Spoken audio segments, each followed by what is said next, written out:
Liftoff. Let's check in with Dan for a countdown update. Hey, thanks, Kate. Hey, everybody. I'm Dan Hewitt. Good morning. Welcome to Starbase. I'm coming to you from the Raptor's Nest, where I'm here with some of our flight controllers, also our Pad Red team. We're just behind the Mega Bay. Those are our super heavy boosters right behind me, getting ready for the next 4 flights after this one. So we're looking to launch a lot this year. Countdown has been pretty clean so far. We're not tracking any issues that are gating us on the hardware side and the vehicle side from that on-time liftoff at 8:25 a.m. Central Time. That's our T0 right now. We primarily shifted later as we were just working to clear the range. The other big watch item today is going to be the winds. The winds have started to pick up. We're still looking to be below our limits, but there could be a hold at T-minus 40 seconds just to make sure that the winds are acceptable before we go. We are actively loading propellant on board the vehicle. You can see by the frost line starting to build up. Looks like we're about 80% on the ship main tanks right now and a little over 60% on the booster. Now, Starship uses liquid methane as its fuel, liquid oxygen as its oxidizer. Both of those get cooled down to cryogenic temperatures, so several hundred degrees below zero.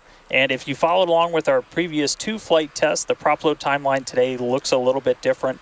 Those first flight tests, it took us about 90 minutes to load all of the prop on board. But since the second flight, we made some pretty significant upgrades to make that time shorter. We added some additional fuel and LOX pumps just to increase our capacity. We expanded the number of heat exchangers and installed a dedicated fill drain line for each stage. But they were sharing one before, now they each have their own. That's just that main pathway to get the propellant to the vehicle.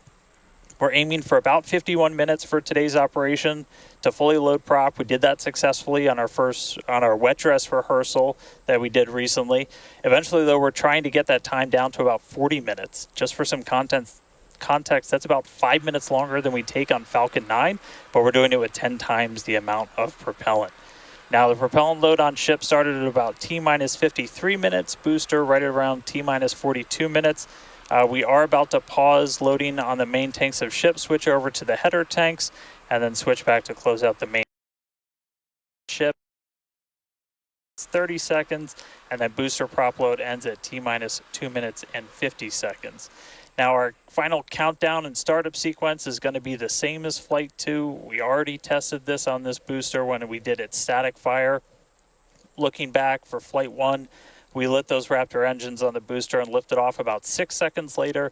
Flight 2, we reduced that time by almost 2 seconds. That just helps reduce the stress on the ground systems, improve the efficiency of the rocket. But right now, we're just about to pass 18 minutes away from launch. Winds, again, they're still looking a little bit marginal, so we'll keep an eye on those. We're not working any other technical issues, and the range is expected to be green. If we can't make our test today, we have backup launch opportunities in the coming days. Could be 24 to 48 hours, all just depends on how far we get into the count. So check back in with everybody in just a little bit. For now, though, I'm going to send it back to Kate and Shiva out at Hawthorne. Thanks, Dan. The countdown is continuing to progress, so let's take a closer look at the world's most powerful launch vehicle ever developed. Starship is comprised of 2 elements, the ship, which has 6 Raptor engines, and the super heavy booster, which has 33 Raptor engines. Starship is capable of about twice the thrust of the Saturn V rocket, and with future engine upgrades, it will actually be 3 times more powerful.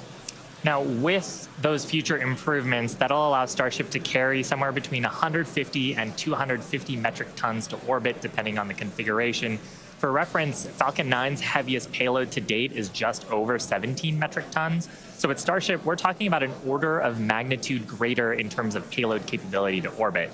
And that matters because the amount of mass we're able to launch per rocket is critical to creating a self-sustaining city on Mars.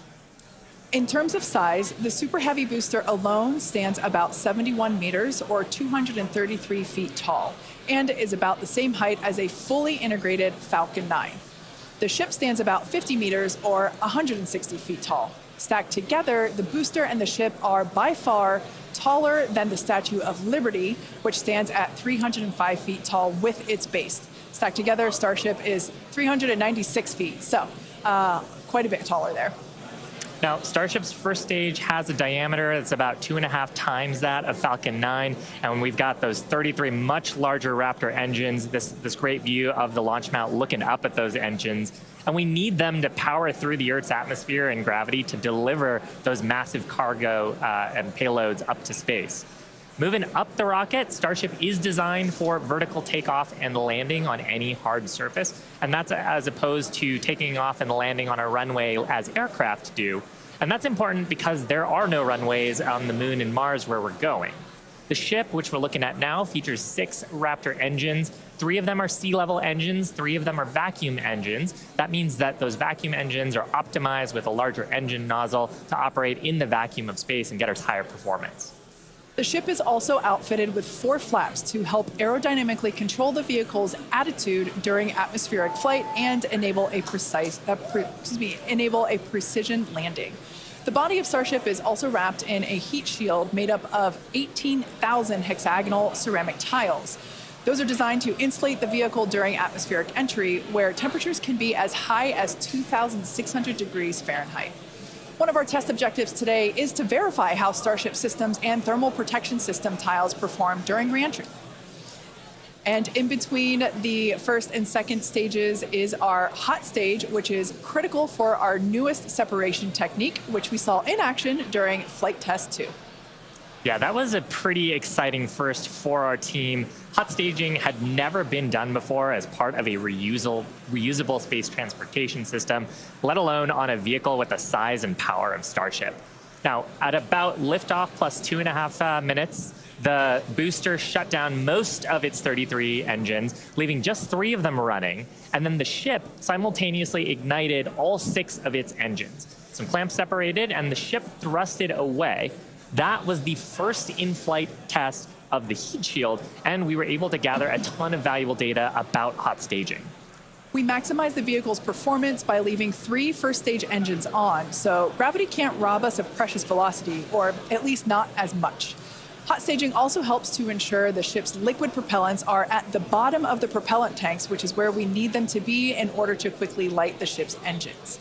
It also reduces risk at stage separation because it creates a passive staging system so that physics will be doing the work instead of mechanical parts pushing the 2 stages away from each other.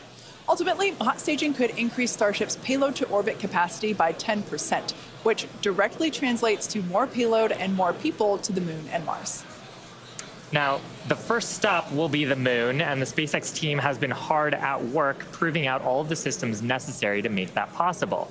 Critical systems for propulsion, life support, and even the elevator that you see here, which will take crew and cargo from the Starship hatches down to the lunar surface, are currently in development. And the data that we gather from each test flight helps inform their design. Here we've got a photo of some of the mock-up suits that are used to demonstrate the range of mobility that astronauts will be expected to have. And we were using these to do human factors demonstrations and figure out the layout of the elevator. So all awesome development work for a future Moon mission. Super cool. Now, SpaceX will perform 1 uncrewed demonstration flight before NASA's Artemis 3 mission, which will be the first human surface expedition since 1972. After those first expeditions, we'll be ready to fly more people along with everything it takes to build a moon base.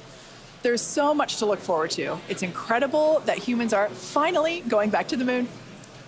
You couldn't have said it better, Kate. And the Moon is just the proving ground. It's just the start. When the time comes to make the leap to Mars, everything ramps up by orders of magnitude. The logistics of supporting an entire city on Mars are daunting and will require millions of pounds of cargo flown from Earth and spread out over thousands of launches. And today's flight test is one more step toward that ultimate goal. We're currently at T minus 11 minutes, 47 seconds. Let's check in with Dan once again for a countdown update. Hey, Kate, still good news from down here at Starbase. We're not tracking any technical issues that are going to block us to a launch. Our T0 time still holding to 8:25 a.m. Central, so just about 11.5 minutes from now. The real thing we're going to keep an eye on is the winds once we get there. We do have that potential hold at T minus 40 seconds where we can hang out and either let winds die down, make sure we're in the right structural limits, everything like that. So don't be surprised if we do a hold at T minus 40. We've done those on previous flights. but we are not tracking any technical issues. The range is going to be green for launch, so all that really great news. We're still loading propellant on the vehicle, on the ship. We're just about done loading the header tanks, the 2 smaller tanks in the top, and then we'll go back to the main tanks. Are about 85% full, and then booster, both fuel and LOX, over 80%. So looking good there. The launch pad itself is getting ready for liftoff. We commanded the booster hold downs open already about 20 minutes ago or so. And then that just means that once that rocket has sufficient thrust to overcome its weight, your thrust to weight ratio goes over 1, it's going to lift off. We don't have a command to actually release the hold downs once it starts up. Just also a reminder, actual liftoff happens a few seconds after you see those engines ignite. So you'll see fire, and then a few seconds before Starship really starts to take to the skies. Our range team just going to keep on making sure land, sea, air are all clear as we really count down. But that's the latest. We're just coming up on 10 minutes before launch. Everything looking good for Starship's 3rd test flight. I'll toss it back to you guys in Hawthorne. Great, thanks, Dan. Now, if you've been following SpaceX over the years, you've no doubt heard us talk about our goal of full and rapid reusability. Nearly all of the Falcon boosters flown last year and this year have been reused, or as we like to say, flight proven. We've landed Falcon 9 and Falcon Heavy boosters 283 times since first doing so in 2015. And with Starship, our mission is to take reusability even further by reflying both stages with little downtime between flights. And we plan to fly as often as possible. As we mentioned earlier, rapid and complete reusability is critical to enabling routine spaceflight. The team at Starbase has been hard at work developing and manufacturing the hardware that will ultimately take humans back and forth to the moon and Mars. Now, even though we are not recovering Starship today, test flights like these provide the critical data that we need through every phase of flight. And that data informs future missions and gets us to that future where Starships are being recovered and rapidly reflown. Our teams are also working on the ground systems that will support rapid reusability. When we start recovering Starship boosters, we'll want them to return to the launch site for a quicker turnaround, as you can see here depicted in this animation on your screen. This is when the tower reveals its dual purpose. After launch, the arms or the chopsticks on the tower will help guide the booster into position to ensure a soft landing. Now, if you're thinking that this sounds hard or even impossible to do, well, that's the inspiration for naming them chopsticks. Some of you might recall a little film called The Karate Kid, where Mr. Miyagi famously taught the main character, Daniel, that if he could catch a fly with chopsticks, he could accomplish anything. Now, today we do have 4 ships and 4 Super Heavy boosters built, with more coming off the production line as our Star Factory continues to grow. These vehicles are slated for future flight tests just like today's, and in fact, just this week we static fired our next ship that's planning to fly and expect to test the booster as soon as the launch mount is free from today's flight test. Now, as a reminder, today is still just a test. While we really hope to get our splashdown location in the Indian Ocean, but any data received will help us improve. It's the 3rd of many future flight tests for Starship before it becomes fully operational. And that's the goal of flight tests. They teach us about the limits of our design and improve our understanding of the vehicle, and ultimately help us make Starship more reliable and rapidly reusable. So whatever the outcome and however far we get, we can promise excitement. And things look like they are moving fast at Starbase, and that's exactly how we like it. Yeah, Rapid exactly. Iteration is a key of SpaceX. Yeah, we've done it with all of our major innovative advancements, including Falcon, Dragon, and Starlink. We believe that if you're not failing, you're not learning and improving the design. Yeah, many of the innovations that we've developed have come from our failures, and they teach us how to avoid the perils of spaceflight. It's a tough business. But all of this testing, all of the iterative design allows us to make the design better and better to do some of the great accomplishments with reflight that we've had so far. Exactly. One of the examples that we love to talk about is the Dragon capsule, like the one located behind Shiva and I here on the mezzanine. Originally, it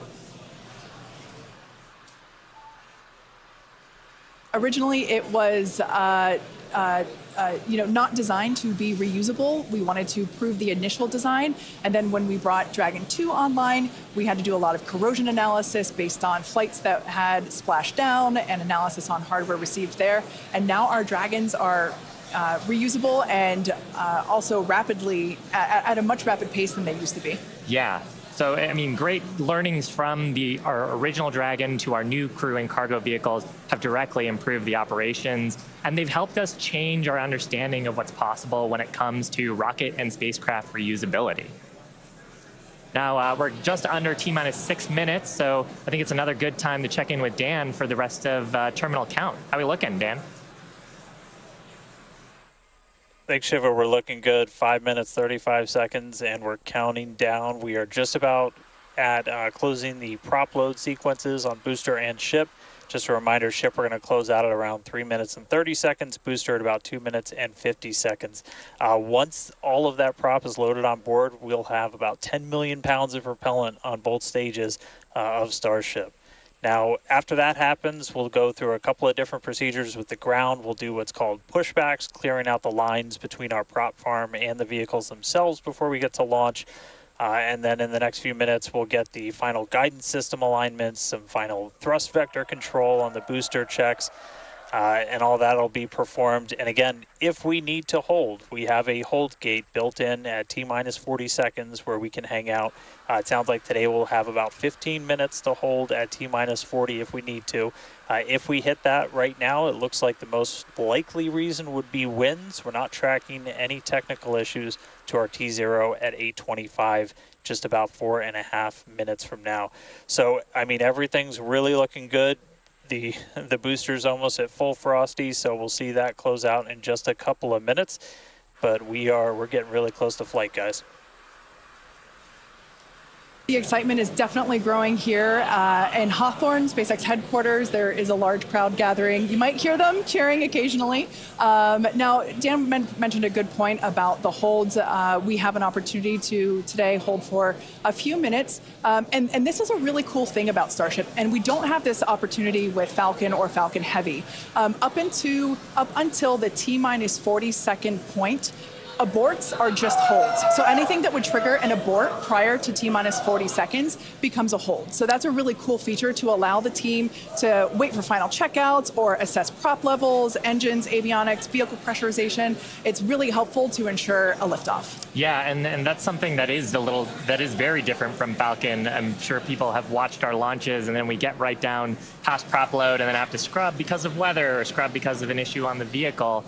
And we don't have the same constraints on our propellant and our system with Starship, which gives us more availability in the window. And sometimes that's all you need. Sometimes the winds dip just enough where you can launch the rocket safely. And otherwise, if you didn't have that ability to hold a few minutes, you might miss that window and then have to recycle to another day. Yeah, exactly, which is kind of like today. Like we mentioned earlier, winds are the thing that we are watching, so good news there. So we are still continuing to progress. We're looking at liftoff in just under almost 2.5 minutes from now.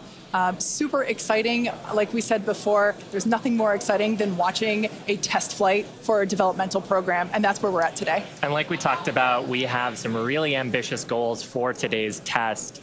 But really, the point of today's test is to try to get as much data as we can so we can inform the next iteration of the design of Starship, work those things into flight test number 4 and new objectives there that'll eventually get us to that glorious, rapid, reusable future that we so badly want. Yeah, for flight 1, we wanted to clear the pad, and we did. For flight 2, we wanted to get through hot staging separation, and we did. So today, we want to get even further than that and collect as much data as we possibly can. So with all that being said, we're going to check back in with Dan to take us through the final 2 minutes of terminal count.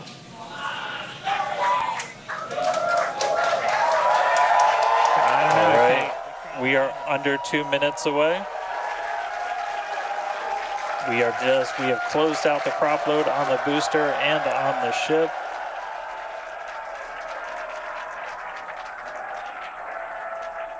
And we're starting to hear some good news that it looks like winds are not going to hold us up, so there's a good chance we blow right through that 40-second hold. So we're about 1 minute and 20 seconds away. Just walking you through one last time, we're going to see the engines ignite about 4 seconds before we hit our T0. They're going to ignite in 3 different banks. You'll get 13 of the inners, 15 of the outers, and then the last 5 ignite just 2 minutes before T0. And then after that, the quick disconnect will retract. The engines will start to throttle up, and then we'll see liftoff about 1.5 seconds after T0. So we're under 1 minute away. Don't be shocked if we hold at 40 seconds before, but it sounds like the winds are cooperating today. And we'll be able to move right past that, not tracking any other technical issues that could hold us. Proceeding past our QD vent gate.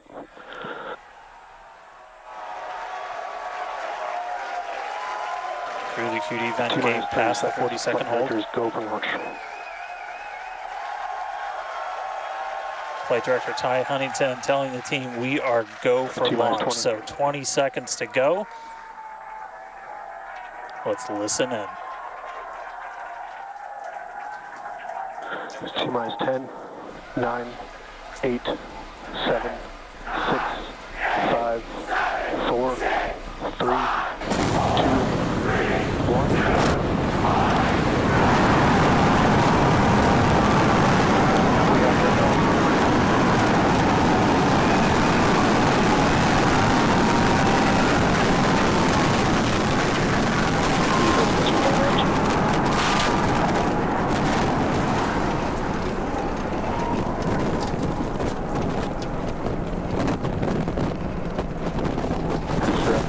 Nominal.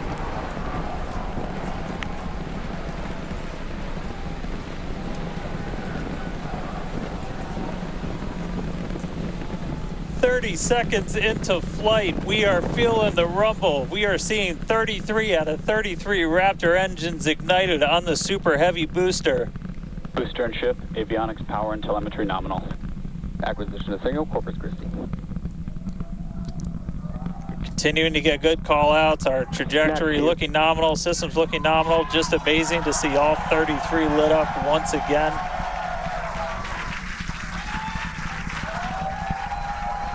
At this point, we've already passed through max Q, that maximum dynamic pressure, and passing supersonic, so we're now moving faster than the speed of sound. Getting those onboard views from the ship cameras.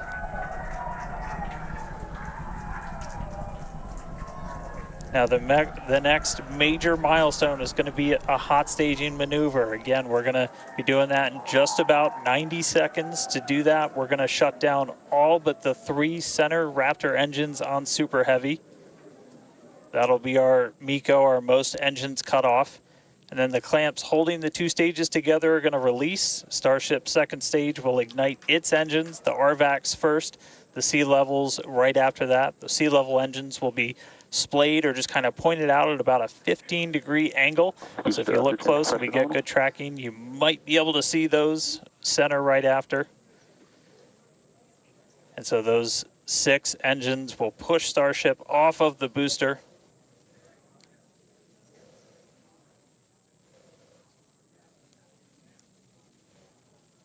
All right, counting down now. We're going to be coming up right at around the 3-minute mark on that hot staging maneuver. Again, we'll see the booster engines start to shut down. You'll see all but 3 lights go out in the middle. And then we'll see the engines ignite on ship, pushing it away. And that will start carrying the ship into space. Booster will start to do its flip and then move into the boost back burn, setting it up for eventual splashdown in the Gulf of Mexico. Stage separation.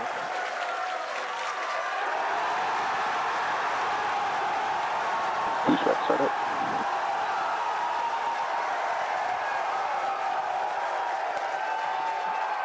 Hot staging confirmed.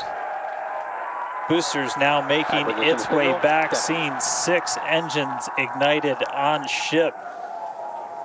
Kate, we got a Starship on its way to space and a booster on the way back to the Gulf. Oh man, I need a moment to pick my jaw up from the floor because these views are just stunning.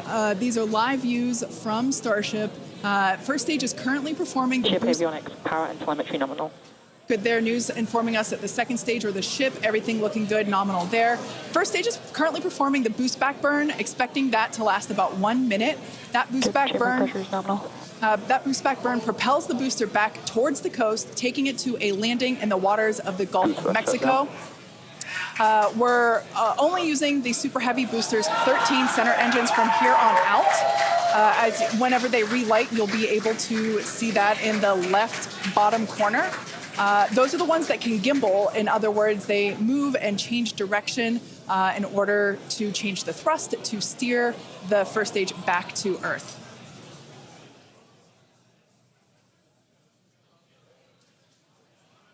Wow, these are just incredible views coming to us. Everything is looking good for both the first stage on the left-hand side of your screen, or the Super Heavy booster, as well as on the right-hand side of your screen, that is Starship, or we also refer to that as the ship. Now, the boost back burn was the first of 2 burns required to return it to Earth. The next one will be the landing burn, where all 13 center engines will initially ignite and then transition into a 3-engine burn to help slow it down. Now, just as a reminder of the stage 1 test objectives, we're looking for controlled ascent, which we have so far. Stage separation, which, gorgeous, we cruised right through it, as well as on a nominal trajectory. Good news there, telling us that the path that Starship is on is good. Now, Starship's second stage is still firing its engines, and as you heard, following planned flight path. The ship objectives, we're looking for hot staging, again, cruised right through that. We're looking to demonstrate controlled ascent, as well as orbital insertion. Now, the bottom right-hand corner of your screen shows the ship engine graphics, so be sure to keep an eye on those. Yep, Kate, like this is just a phenomenal test so far. Super Heavy is performing beautifully today. It's on its return leg of the journey. Ship continuing to burn its 6 engines, those larger circles, the Raptor vacuum engines, the inner circles, the Raptor sea level engines. We're about 30 seconds away, just under 30 seconds away from the start of the boost back burn. Excuse me, the landing burn on the booster. You can see the grid fins rotating. Those hypersonic grid fins are guiding us through the atmosphere back towards our splashdown site. Again, we're going for a splashdown, a soft splashdown. So for landing burn, we're going to expect to see the 13 center engines light, rapidly bring down the booster's velocity, and then just the 3 in the center for splashdown. Let's see if that'll work.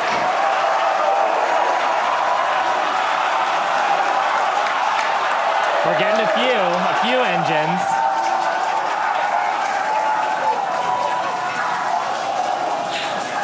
And acquisition of signal. We'll see if we can get some other video of that. Now, this is a test objective today. It is still something that we're attempting to learn. And to make it that far, to demonstrate the controlled re-entry up to that point is pretty darn good. Ship continuing to look nominal with its ascent burn. This burn lasting about 6 minutes total. And we're expecting that this burn will end just after T+8 minutes, about a minute from now. So far, though, I mean, congrats to the team. Making it this far is farther than we've gone on Flight 2. Just wonderful views and great engine performance from the vehicles.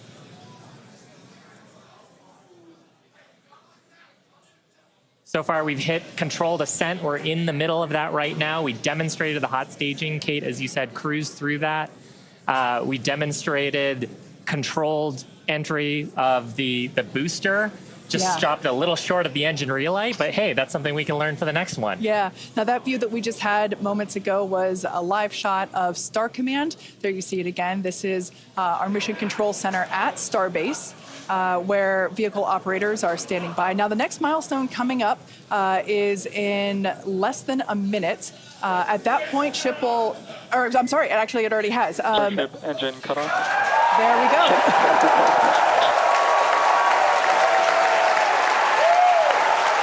As you heard there by the call out and from the crowd behind us, Starship nominal orbit insertion. Starship's 6 Raptor engines have successfully shut down. We heard a call out for nominal orbital insertion, which is incredible. Look at these views, Dan.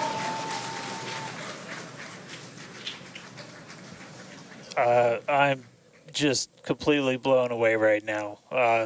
What a day. Congratulations to the entire SpaceX team. I mean, this flight pretty much just started, but we're farther than we've ever been before. We've got a Starship not just in space, but on its coast phase into space. Just to recap where we've come, and it's only been 9.5 minutes. How has it only been 9.5 minutes? We lifted off right on time at 8:25 a.m. We didn't have to hold at our gate at all. We had 33 out of 33 Raptor engines open up and light and get us through a nominal ascent. Another successful hot stage. All 6 engines on the ship propelling us into orbit. We did see what looked like a nominal boost back burn. And then we did make it all the way to the landing burn this time. Didn't light all the engines that we expected, and we did lose the booster. We'll have to go through the data to figure out exactly what happened, obviously. So be on the lookout for information about that. But wow, a ship in space. We've got a bunch of, as we said, ambitious objectives ahead of us.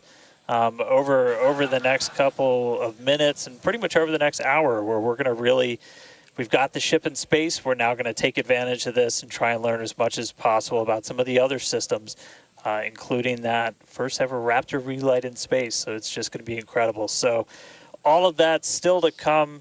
The mission just started, but wow, what a liftoff! What a hot stage! What an amazing sight to see Starship there in outer space. I can't believe we're seeing it in space. This is awesome. Wonderful. Now, we are going to be coasting for the next about 30 minutes or so. We'll be back around the T plus 40-minute mark, and that'll be Starship continuing to coast, hit those ambitious test objectives, and then continue on to re-entry. We're not totally sure what video that we'll get, since that normally comes to us as we overfly ground stations, and we don't have a ton of those along our trajectory. But as we have video, we'll be sure to bring that to you. Starlink may be able to bring us additional communication paths today that will allow us to talk to Starship through re-entry with no communications blackout period.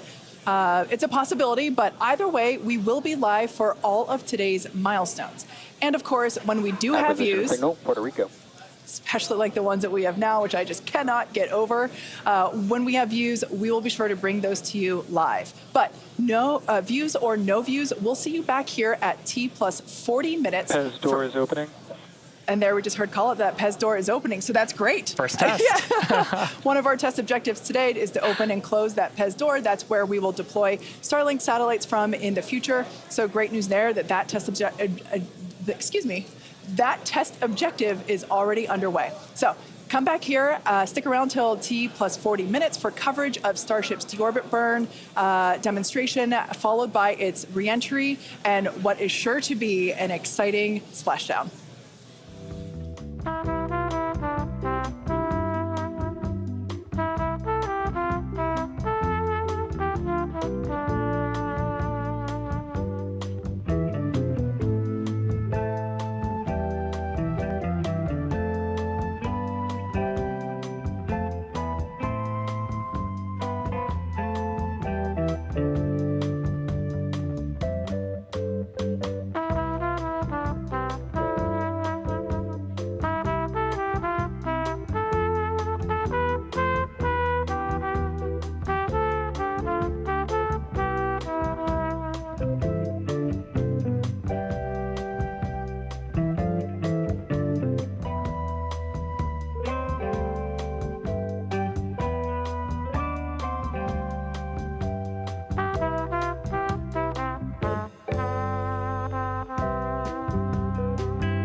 Expected loss of signal, Cape Canaveral.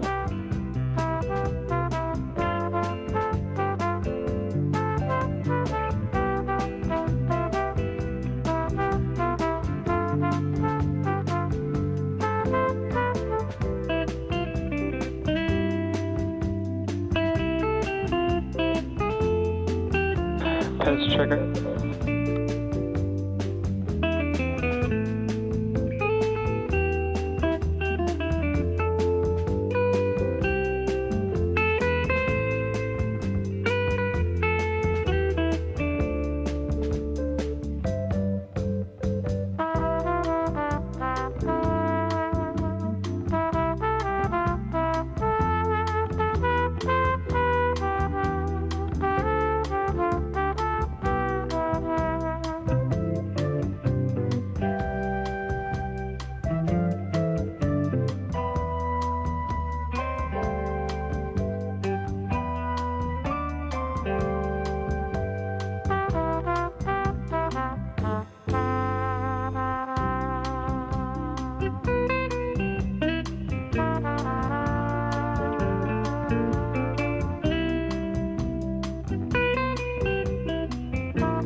Expected loss of signal, Puerto Rico.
Acquisition of signal, Idris.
Starship's flight computer is in propellant transfer demo.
Starship flight computer is in the propellant transfer complete state.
PAYS checkout's complete.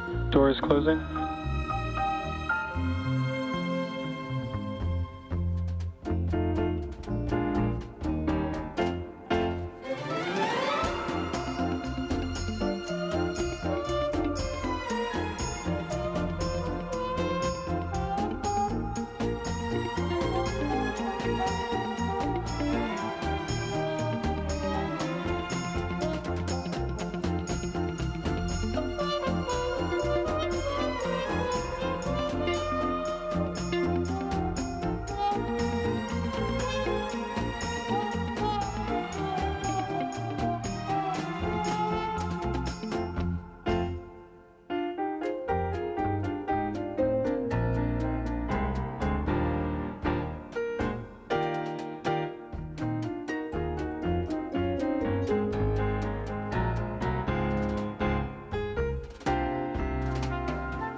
control has started.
Acquisition of signal, part of está.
Welcome back to live coverage of our third Starship flight test, which lifted off from Starbase, Texas at 8:25 a.m. Central Time.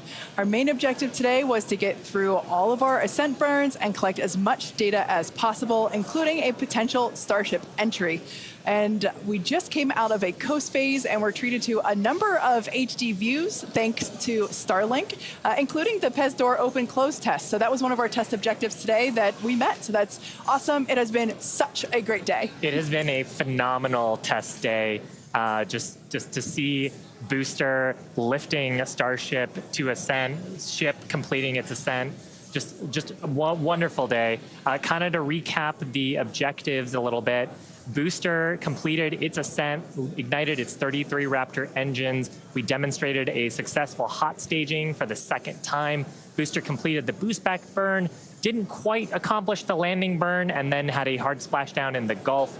Meanwhile, ship completely successful after the hot staging. We had a good 6-engine burn of the Raptor vacuum engines and sea level engines. And then we've commanded a number of demonstrations, including the Starlink satellite deploy demo, so the payload door, as well as a prop transfer demonstration. We do still need to do some data review on those, so as we get that data back, we'll be sure to update you on social for how those tests went. We are coming up on our next major milestones, which is an in-space relight of our Raptor engine for the first time, followed by re-entry and then landing in the Indian Ocean. Incredible. Yeah, that's right, guys. We should be just about 40 seconds away, 40 or 50 seconds away if we do this relight demo. Do want to stress this is not a deorbit burn.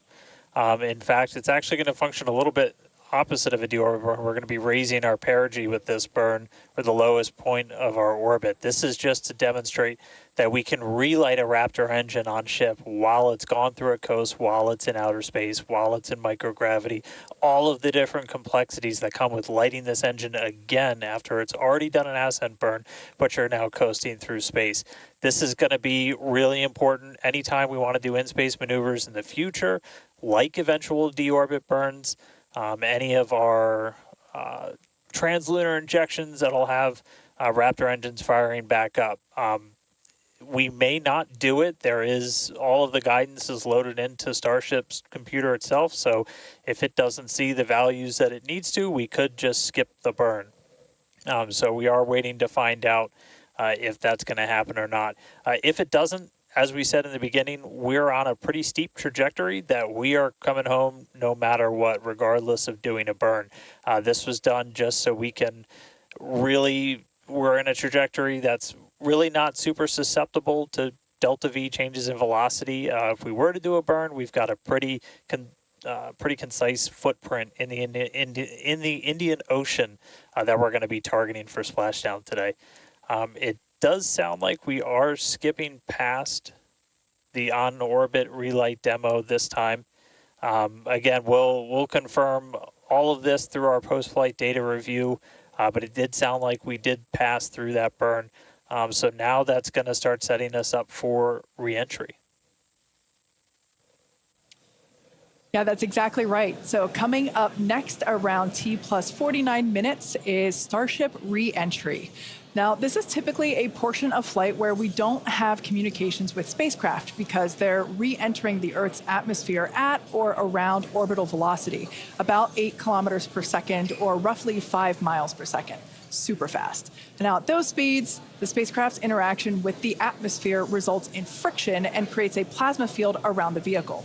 That blanket of plasma distorts communication frequencies, so we're basically left with a brief communications blackout. Now, we might get some telemetry back through a connection to the tracking and data relay satellite system, also known as TDRS. But if the plasma doesn't entirely block it, that connection will be at a very slow data rate and definitely too slow for any video. But that's why Starship and Starlink are a great partnership. Starship is so big that it will leave a wake or a hole in the plasma field as it flies through an atmosphere. You can think of a wake kind of like when you see a boat going through the ocean. It sort of leaves a trail behind it. There's some of those great views from Starlink giving us views of Starship's onboard videos. And so we're hoping that the Starlink on board will let us, just like we're seeing these videos now, see through that plasma field by maintaining a continuous communication lock with the satellites on orbit through the wake that Starship leaves behind. Now, this is only the second time that we're testing Starlink during re-entry. So even though we do have these great visuals now, don't be surprised if we manage to get some signal hiccups through. We're still learning about what that wake will actually look like in practice and whether we're able to get that live, continuous, high-speed data during re-entry. Yeah, that's right. And one of the really primary reasons we want to use Starlink is to just gather as much data as possible. It's been said the data is the payload on one of these flights, where we're putting this flight hardware in a real flight environment, trying to learn about it as much as possible. Re-entry is going to be a really critical phase of flight. We really want to know how the ship's going to perform, especially that heat shield as we're going through the hypersonic re-entry. So if something were to go wrong during this re-entry, we want as many paths as possible to collect that information, that data, just to, again, just continually feed back into the Starship program to make each flight more reliable, more successful. Acquisition signal, Mauritius.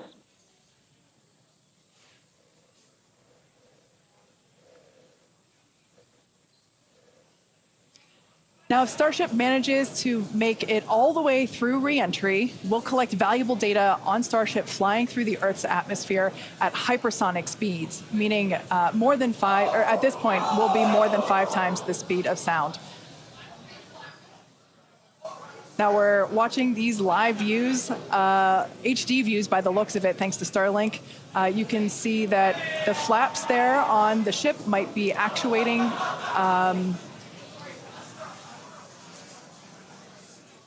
Certainly some incredible visions of planet Earth behind Starship. Now, we've already validated Starship's ability to fly and land at subsonic speeds. You might recall those suborbital flights from a few years ago, and we can see those flaps there. So getting data on aspects like heating and control while traveling way faster than we did before is going to be critical to eventually bringing Starships back from space for rapid reuse. So I mentioned those flaps. That's one of the things that enables Starship to help control itself and survive the heat of reentry, which, like we said before, we're expecting that reentry to occur around T plus 49 minutes. So we're getting pretty close here. And what you're seeing here, it looks like the vehicle is sort of moving back and forth. Part of what you're also seeing is one of the cameras, this onboard view that we have, is on the end of a flap. Starship has front flaps and rear flaps in the vehicle. So we've got 4 of those. And, oh man, we can see the heating on those flaps as we're starting to re-enter the Earth's atmosphere. This is where the Earth's atmosphere is doing the work to slow us down. Now, like we said, this plasma field is, wow, what a view. We hope to maintain these views throughout. Starship is so big that we're hoping that the plasma field doesn't entirely blanket the entire vehicle.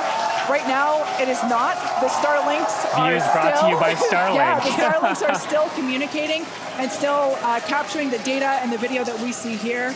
I mean, Shiva, this is just absolutely incredible views. We've never seen anything like this before. This is the biggest flying object ever in space. Absolutely, Kate.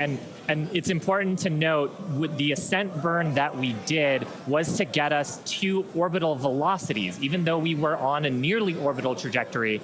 So the heating and the loads that Starship is going through right now are what it would be getting if it were recovering from an orbital mission. And just the fact that we have views through entry, this is incredible. Yeah. Again, this is the furthest and fastest that Starship has ever flown. And you can definitely tell by the crowd here in Hawthorne. The heat shield tiles doing their work. We talked about it earlier. Up to 2,600 degrees Fahrenheit that those heat shield tiles are dissipating as we are re-entering. Yeah, now this was one of the critical, or rather the key mission objectives that we were hoping to hit today. We have never, like I said before, this is the fastest and furthest that Starship has ever flown. So this is the first time that we're getting to collect this re-entry data and understand how these 18,000 hexagonal heat shield tiles are working together to protect the belly of Starship as it re-enters the Earth's atmosphere. Once again, the atmosphere is doing us a big favor here by... 80 kilometers altitude. The atmosphere is actually doing us a huge favor here by acting as a braking system for Starship as it re-enters the atmosphere. And that's part of the reason why the flaps are so important. We're using the body of Starship and the drag from the atmosphere to slow us down from orbital speed, but you want the vehicle to remain stable. You want those heat shield tiles pointed down so they can absorb the heat of the Earth's atmosphere. And so that's the purpose that they are serving during the hypersonic phase and then again during the subsonic phase. Absolutely. So like we said, these views are being provided by a couple Starlink terminals that are positioned on Starship itself. As that plasma builds, we're hoping that we can bring these views back to you, but you can see the telemetry there on the right-hand side of your screen. If you watch closely, you can see the speed decelerating. Again, that's the friction of the atmosphere resulting in this plasma field, or excuse me, the blanket that is potentially blocking the Starlink terminals right now. So we'll bring those views back to you if we get them. But right now, for those of you that have recently joined, Starship is currently re-entering Earth's atmosphere. This is super exciting because it's the furthest and fastest that Starship has ever flown. It's just absolutely incredible. Major test milestone, something we wanted to accomplish on Flight 2, getting to it today. So just awesome. Now, we actually have some heat shields here. So these are what's doing all the work on Starship right now. There are 18,000 hexagonal heat shields like these. So this one that I have is flat, like this is what would be positioned on the flaps of Starship, whereas Shiva has something a little different. Yeah, the one I have would be on the curved surfaces of Starship. I'll just put it in frame here. So we've got these attached at various points around the vehicle. Like you said, Kate, 18,000 of these tiles around, and they're doing the work to make sure that the structure of the vehicle doesn't carry all that thermal load, so we can recover the vehicles eventually and get to rapid reuse on them. They're really lightweight. They sound a little different than I would have expected them to, but they are ceramic. And these are what's helping Starship survive through this period of entry. We're not sure how far we're going to make it. Again, this is the furthest that we've gotten in our test flight, but the further we fly, the more data that we can get, and that's ultimately the measure of success here, which, I mean, I think today has been a huge success given where we've gone and how much further we've gotten with both the booster and Starship itself. And one of the beautiful things about Starlink on board the vehicle, we were getting that high-speed video. High-speed video is a very high data rate, and usually video comes after you get your telemetry. So hopefully we were able to get some wonderful data throughout the entry period, which is normally something we have to wait for. until after splashdown when we get that data off the data recorders. Yeah. Now, you mentioned before the flaps. Again, that the flaps are protected by the flat heat shields like I have.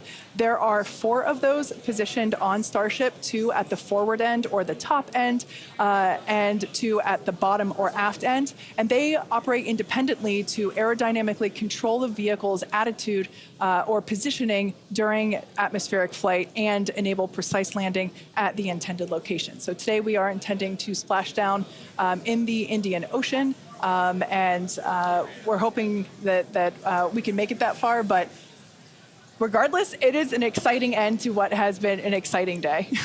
Absolutely. And I mean, we've had some tests in the past. We had suborbital campaigns where we have tested out the aerodynamic flaps at subsonic speeds. So that's below the speed of sound. At hypersonic speeds, well, supersonic speeds first, so faster than the speed of sound, and then hypersonic speeds. So that's more than 5 times the speed of sound.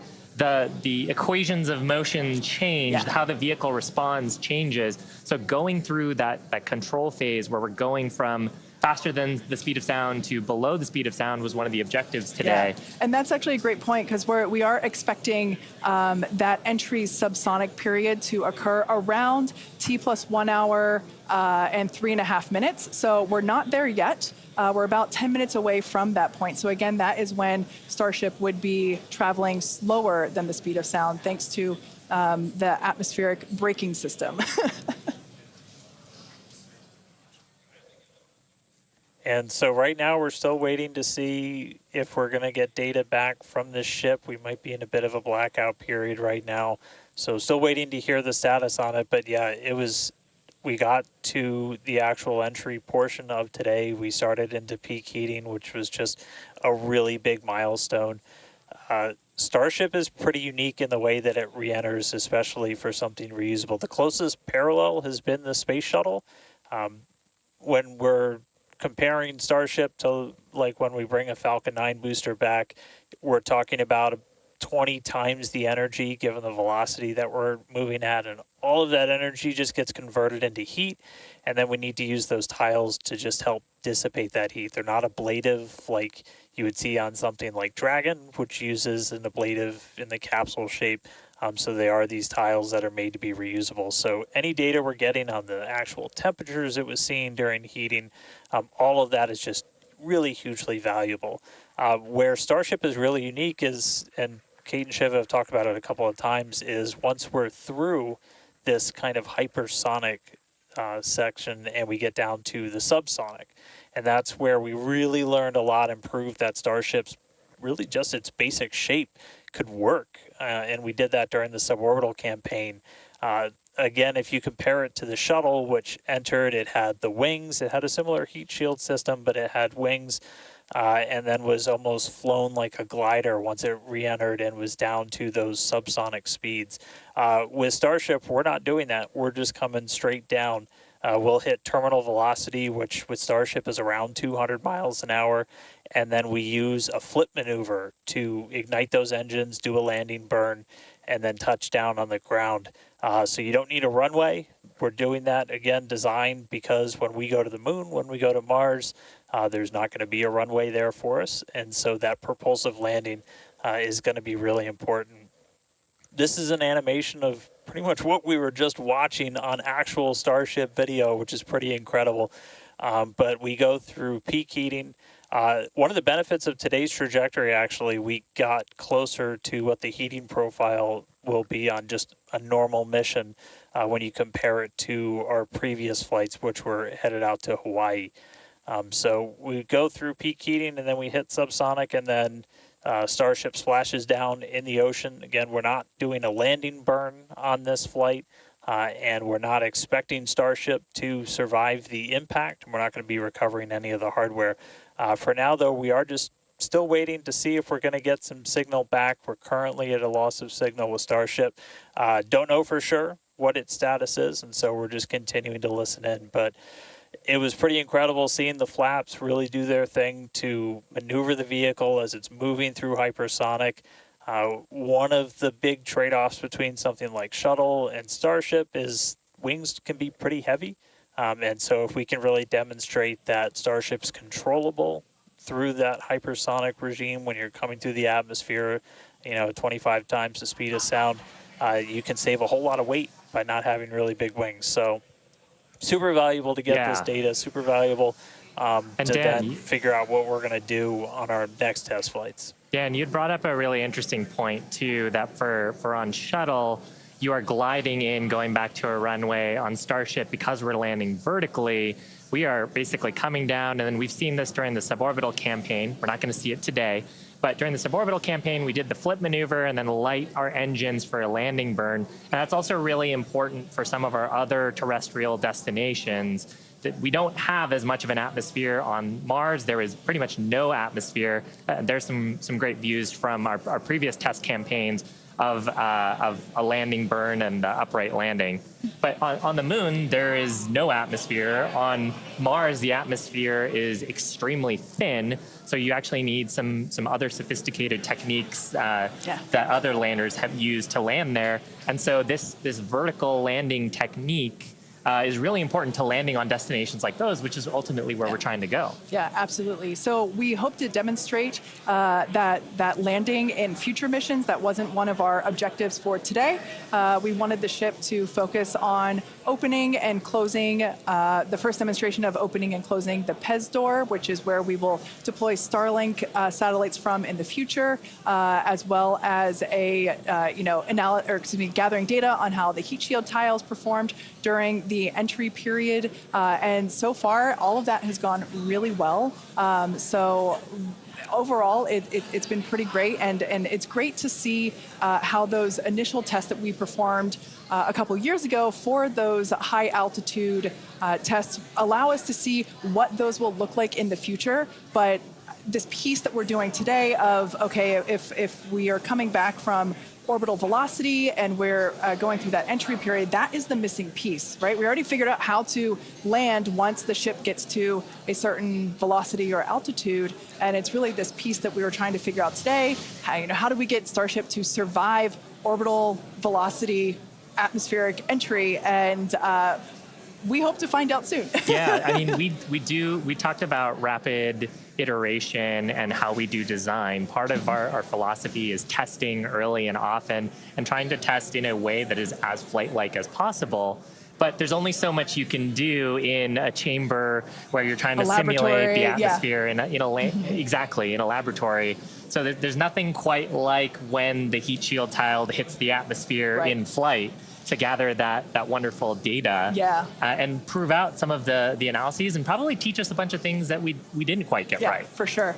And obviously, for those of you that have been watching along with us, those were incredible views to see of that entry period where we saw the heat generating because of friction as the belly of Starship was making contact with the Earth's atmosphere, and that resulted in some plasma. So as Dan said before, we believe that we're in a bit of a blackout period at the moment. We are expecting the vehicle, if it's still alive, we would be expecting the vehicle to be approaching subsonic or slower than the speed of sound speeds in 3.5 minutes from now. So if it's still up there in one piece, it still has a way to go. We're not there just yet. But we saw that plasma field building up around the exterior, which can blanket the entire vehicle, as it does with all of our Dragon missions, and we're at a loss for telemetry at that point in time. Yeah. So Dan's seen a lot of those with Dragon missions that he's supported. Yeah, absolutely. And we are hearing through some of the telemetry that it did look like we lost Starlink and our TDRS data flow at the exact same time. Now, if both of those signals are cutting out at the exact same time, that could mean we lost the ship. It has been several minutes since we've gotten any data from Starship.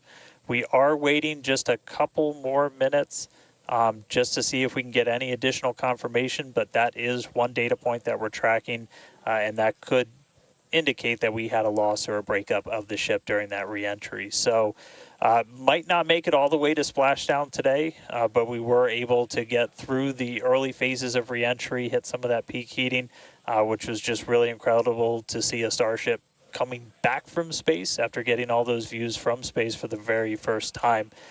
So we'll just keep on listening in on the loops here, see if we hear anything over the next couple of minutes, and that might bring a close to a pretty successful day so far. So again, we did lose the TDRS. That's the tracking and data relay satellite. That's the satellite system that pretty much every spacecraft operating in orbit right now will use to get data. We were able to get some signal through that. And then we were also getting data back through Starlink. Live view here of mission control down at Starbase. So these are all the folks who are experts on the various different systems, taking a look at the live data that we did have. Probably in mission mode still, Yeah, but absolutely. It would be so tough to stay focused with what an exciting day we've had today. Yeah, to quote Monty Python, I'm not dead yet. We don't know, as Dan said. We did lose connection with TDRS, which is the tracking and data relay satellite system, and Starlink at the same time. So it is a realistic possibility that we lost Starship, which honestly was always on the table. We didn't know how far it was going to get. The further we could fly and the more data we could collect was always the biggest win. And so regardless of, if we did lose the vehicle and we are not able to, make it all the way to our intended splashdown, note that we weren't intending to recover this vehicle, either vehicle, the Super Heavy booster nor the Starship. We weren't intending to recover either of them. They were both going to basically hit at terminal velocity and break up upon contact with the surface of the ocean. So we're standing by to hear whether or not we are going to be able to get telemetry readings back, but we are possibly anticipating news that we lost Starship due to basically a double blackout from TDRS and Starship data at the same time. But this is, it's worth mentioning, this is the first time that we have come back at these speeds Absolutely. in any of the test flights that we've done so far with Starship. So we are trying to prove out that the heat shield works as intended, that the controllability at those hypersonic speeds works as intended. So if we were able to get back any data on that, that means the next version, what happens on flight 4, 5, 6, is going to be better. We must be able to get some because we saw incredibly gorgeous high definition views of that entry period whenever it was initially starting. So we must have gotten some data today there. has been otherwise a phenomenal day. Incredible. Liftoff on time, full ignition of all of the boosters, engines, successful hot staging, and then ship took it from there. Yeah, absolutely. We were able to see the ship actually make it further as well as the booster. We were hoping that the booster would perform a soft water landing, but we lost it during just before it was able to ignite the landing burn. But the ship continued on. We saw all six Raptor engines on the ship ignite and then shut down for second engine cutoff. And we saw some amazing views as well, and it's just been certainly a day that I will be taking many screenshots and using them as my computer desktop background for, well, until the next Starship launch. When we get even better views, I'm sure. Exactly. And we also hit a number of our other ambitious test objectives. We had a chance to at least initiate the commands for a propellant transfer demo within the vehicle. This is something that Starship's going to have to do in the future, and these sort of transfers haven't been done at this scale before, so that's a first as well. We also were able to demonstrate that the payload door functions. And we got to see that, Yeah, and so those commands were sent. Again, data review to come and make sure that everything performed as expected, but that's going to be critical to deploying payloads in the future once Starship becomes operational. So a number of test objectives hit, much more accomplished than Flight 2, and making steady progress towards a fully, rapidly reusable, reliable Starship. Absolutely. And hey, Kate, and hey, Shiva, we were just hearing on the loops, we are making the call now that we have lost Ship 28. So as we were possibly expecting, we lost the data a couple of minutes ago. We haven't heard from the ship up until this point, and so the team has made the call that ship has been lost. So no splashdown today, but again, just it's incredible to see how much further we got this time around. We had a couple of those ambitious objectives that you guys were just walking through that we're able to take advantage of while Starship was in outer space flying over our planet for the very first time. So that was just really incredible. Obviously, there's a lot to go through. Everyone always wants to know right off the bat what happened. Takes us a little bit of time, but I can assure you as soon as we start finding things out, we're going to let everybody know. And I know everybody's going to be excited for the next one. I mean, as I pointed out in the beginning, there's 4 super heavy boosters either fully stacked or getting stacked right behind me. We've got other ships ready to go as well. So it's going to be a really busy time down here at Starbase as we look to really fly Starship as much as possible, get this vehicle ready to go for all the important things it's got to go do. And with that, we got to say a huge congratulations to our teammates and everyone who's supported the Starship program. There's been flames and reds along the way, but third time's the charm, and we made it to space. We also a big thanks to all of our future customers for your support. And we want to give a big thanks to the people of Cameron County, Texas, for their support, as well as the Coast Guard and the Federal Aviation Administration. Be sure to follow the SpaceX account on X for more updates from today's test flight and future Starship tests. But before we go, we want to wish SpaceX a very happy birthday. The company was founded on this day in 2002 when it basically consisted of this small team, a carpet and a mariachi band. I don't know about you, but we're feeling 22. Also, it's Pi Day.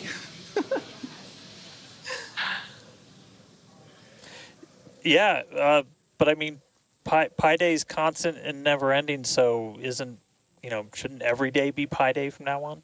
I mean, that's a really good point, and I think after a test like today's, we all deserve some pie. Thanks for watching, and we'll see you next time.